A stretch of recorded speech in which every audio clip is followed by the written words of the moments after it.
also I go back to like old school stuff, like the Super Mario Brothers theme. Like we all know it, and like the Sonic theme because it was like iconic for what it is. Now that somebody took care in at least curating that and like composing it. Now, if my kids play Roblox, I'm like, oh my God, can you mute it? It's like the same. Really?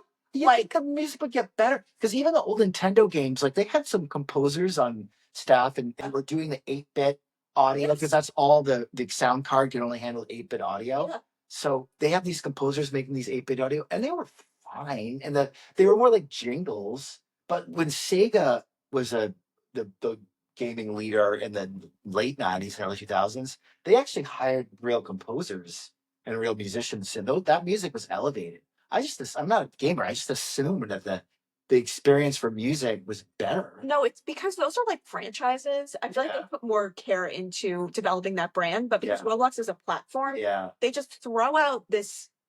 I think I've blocked it out because I can tell you what the Mario Brothers sound is when you go into like the da-da-da-da-da, like the dark part. And I'm like, I know what that every part of that video game sounds like. And if I heard it, I would be like, I know what that is. Yeah. And shit is just, it's terrible.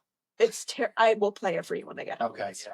Well, so I mean, you're right. The franchise driven because at Sony we did soundtracks to some of the bigger franchises like The Last of Us and God of War. Yeah. And I don't even remember, but big ones. And they were scores, and they were some of the well known like Bear McCreary or some of the well known Hollywood film score composers were also doing gaming because these were. They're like multi-million-dollar games. Yeah. Again, those are specific games. It's like we have to look at like Fortnite creator platform and Roblox, which is like really driven by creators and by users, and then the big franchise games, which are some of them are gorgeous. Like they're really beautifully done. They take years to make, and they're thought put into them. But there should be some sort of like in between, you know? Yeah, there is. So, I wonder if that's what Nick's working on. Yeah, but we'll hear from Nick. So the major studios are make what's called AAA games. Yeah. Those are the games that are, hundreds of millions of dollars to make. Like Grand Theft Auto. Yeah. Do you know the rating, like why it's called AAA, and like if there are other ratings? I don't know. I don't know. Yeah, we'll find out. Like AAA, like you did great. Like there's like AAA baseball or something, like I don't know. So, and now let's bring in Nick from Tiger AI, and he's going to talk about his company and AI and adaptive gaming music. Amazing. Bringing in Nick Venti from Tiger AI. Nick, thanks for joining us. Just give us a little bit about, you've been working in gaming music for a while and adaptive AI for games, which is how we met years ago. But I wanted to hear a little bit more about Tiger and what you're doing for the audio gaming space. Sure. Yeah, so we had this thesis when we first started building AI in the space where we thought that we could make the song itself, like if somebody recorded a track or made a track, could we make it more valuable in more places was like the core thesis there. And just knowing how sync works and how just using music in different ways, usually you need it to kind of show up in a different way, or you need like a specific part of the song to work in that moment, whatever.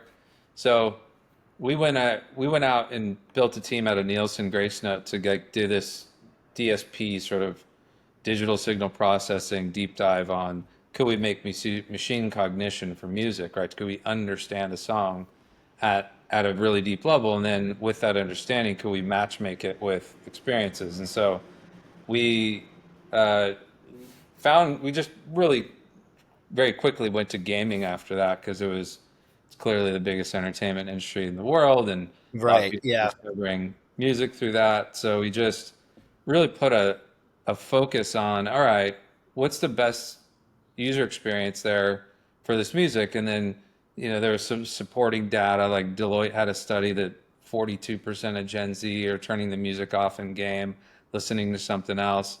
I think Universal had a study in 2024 where like 6 out of 10 gamers are turning the music off. So there's clearly a trend here. And, as a gamer myself, you just get tired of the music. It's repetitious, especially with the games that you play a lot. And so what Tiger's doing now is we took that tech and we made a consumer music platform where you can sort of modify the audio layer of your gaming experience. So when you're playing Fortnite, our app will just automatically connect to it. Actually, I can show a couple things if you want. Yeah, that'd be great. Give a Why are you pulling that up? We were talking about this, Lauren and I, before. Why aren't these gaming properties with huge budgets paying more attention to the music? Like, why is a game that costs $100 million to produce having music so bad that 6 in 10 users are shutting it off? You know, it's a good question. I think like ultimately, I think they really love what they built. It's like telling a filmmaker, hey, the soundtrack that you chose is not right, right? Like they Yeah. believe that it's the right thing. And I tend to agree with them, right? Like for the art they made, it's great. But the games are designed to play really long periods of time. So, the users are just doing this other thing. And as we talk to the studios from big to small, most of them are just like, we just don't see the ROI in making more and more music available in the game. Because dealing with the music industry is never easy. And, Yeah. Yeah. they see big, price tags. And so they try to really juice it. And it's like, at the end of the day, I think that's just, music industry kind of has to realize that like they want to get in there. It needs to be made a little bit easier. And that's kind of our value proposition, which is we don't need to change anybody, right? Like music industry does an awesome job of protecting the rights of the creators and the IP that is music, right? And but there needs to be an innovation layer in between that serves the customer that ultimately is what both industries want to get to in gaming and music, right? So that's kind of what's important, I think. Great. So Yeah. here's a product today. Like I believe in the Zynga approach where you do like familiar, like UI, right? But Mhm. the new here is we have adaptivity that you can turn on or off, right? So you get a suite of music. We have 400,000 tracks, about 27 labels, bunch of indies. So if you make music, reach out. We'd love to have you. Um, this familiar stuff you can do, make playlists. You can share those playlists publicly so the rest of the community can use them. And, that's like a fun part. We're starting to add a bunch of more community-based stuff. A new feature that's coming out. It's like a party place so you can play with your squad, your Fortnite squad. If you've got 4 people or 2 people, you can share the same soundtrack with it. And then, underneath the hood, the users can go in and they can play with the audio playback if they want. So like when a kill moment happens, they can change the mix from our stock mix to whatever they want. They can replace the sound effects. That was kind of by popular demand. A bunch of people were asking us Oh, wow. for sound effects. So we just allow users right now to upload whatever they want, and they can have cool sound effects over that layer too.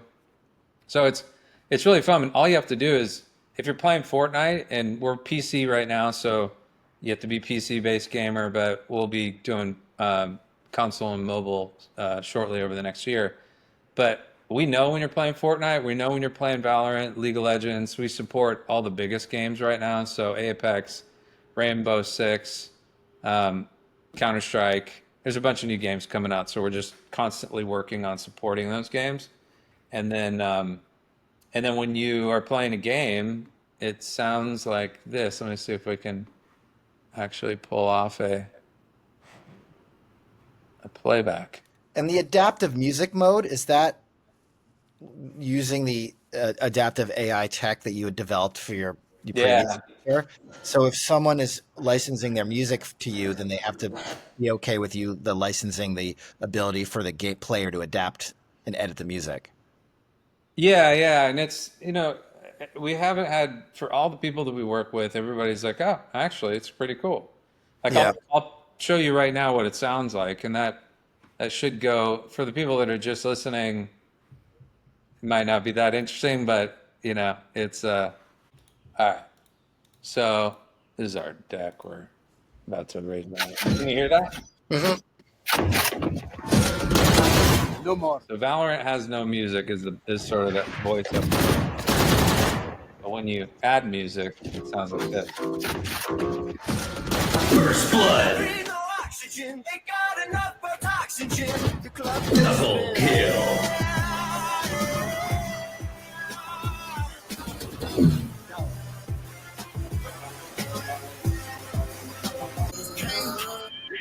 And then what's the royalty structure like then back towards the rights holder? It's all rev share. So Okay. we think that's the best. Like if you get played for 6 minutes, we're gonna pay you for 6 minutes instead of these like sort of weird mechanic like structures, and you don't really know what you're getting played and how much you're getting paid. Um, and we're getting a lot of money going to artists now, which is sort of the mission of Brian Act, because we started as musicians. So for us, like every product that we built's got to have that built into it. You want me to finish this one? This is for Fortnite, so it's a little different gameplay Okay.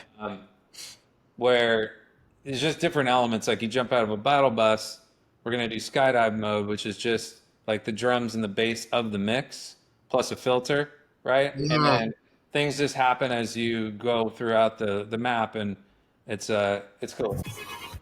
So that's So you have tech that not only edits and fucks with the audio, but it also can react to the gameplay. yeah. I That's mean, so the vision of the company is at this point is really to soundtrack your entire life. Like we're surrounded by sensors everywhere you go, right? Gaming is just like the obvious place to start because it's sort of it's the focal point of culture right now, right? And adding music to that makes sense. There's a lot of telemetry, a lot of triggers that way, so it's easier to do that. Um, but yeah, we want to sort of like curate the whole experience. Even if you're getting in a car and you open the door, it should drop down drums and bass while somebody gets in, and then you take off, right? yeah. All those things are what we think of as this soundtrack of your life, right? It's a moving, breathing thing. And that's what's cool about today is that you can do something like that. Like that sort of static, lean back version of music listening doesn't have to be the only way you experience your favorite tracks and even get to experience your new favorite ones. So what I would say though is like that I think that the gaming and music industries are they know, and now they're trying to figure out what the right way to do it is. Like for us, we like the ability to be portable across all games, right? Versus Fortnite's doing some really cool audio and music experiences, but it's in that one experience, right? It doesn't can't go to Riot Games with the emote that you bought in Fortnite, right? Yeah. And so for us, there's a whole other like several layers of revenue that we could add back into the music industry with all these different ways to sort of serve the customer on that audio layer and then have music be sort of the entry point into the experience, but everything else that sort of feathers out around it's cool. And I think it's something I just had to pick up gaming a lot more heavily than I used to, just to be the tester of our product. We're a small team, right? And so everybody's testing, which is good because then we all become customers of our own product. But there's this weird wiring that happens when you're listening to a song and you're playing games. It's like it's a highly emotional moment. Yeah. And so you wire that song in, and that song wasn't made for Fortnite, but I think of it when I hear that song now, I think of Fortnite or I think of Yeah. Valorant. And so I think there's a lot to be built there from like the artist perspective and from like the music industry's perspective. It just needs to happen more at scale, and it needs to happen much faster, right? So that's basically where we're at, and I think yeah, it's been fun. It's been fun to build. It's been Yeah, interesting. that's cool. I mean, you're stumbling on a few things I think that your theses have a lot of proof for. Number one, in music being integrated in more entertainment properties, especially as we evolve into an AR, VR future, which I completely buy into. So Yeah. the music industry is going to have to get better at licensing and integrating their IP into those environments. And number two, the idea that like the haptics and the environmental processes around you are going to inform your entertainment experiences and your music choices. without you having to make a conscious choice. There's a lot of interesting research and startups working on similar kinds of things. So it makes sense that it would start for you guys in a gaming environment, but then there's applications for it outside of just a gaming environment. Yeah, That's cool. yeah, yeah. It's a brave new world for sure. It's gonna be Yeah, fun to see. awesome. Well, Nick, thanks so much for coming on and this demo of Tiger. And if people want to learn more, where can they find more information? You just go to our website, tigermedia.ai, and click some buttons. You can go download the product, use it today. Love to hear your feedback. Awesome. Cool.